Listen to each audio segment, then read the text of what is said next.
उम्मे हानी बिनते अबी तालब को ये कहते सुना कि मैं फ़तह मक्का के दिन रसूल अल्लाह सल्लल्लाहु अलैहि वसल्लम की खिदमत में हाजिर हुई तो मैंने देखा कि आप गुस्ल फरमा रहे हैं और फातिमा रज़ियल्लाहु तआला अन्हा ने पर्दा कर रखा है।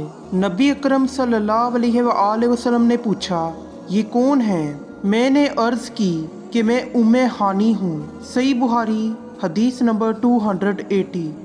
हज़रत मैमूना रज़ियल्लाहु तआला अन्हा ने कहा कि जब नबी करीम सल्लल्लाहु अलैहि वसल्लम गुस्ले जनाबत फरमा रहे थे, मैंने आपका पर्दा किया था तो आपने पहले अपने हाथ धोए, फिर दाहिने हाथ से बाएं पर पानी बहाया और शर्मगाह धोई और जो कुछ इसमें लग गया था उसे धोया, फिर हाथ को ज़मीन या दीवार पर रगड़ कर धोया, फिर नमाज की तरह वुज़ू किया पाँव के अलावा, फिर पानी अपने सारे बदन पर बहाया और इस जगह से हटकर दोनों कदमों को धोया।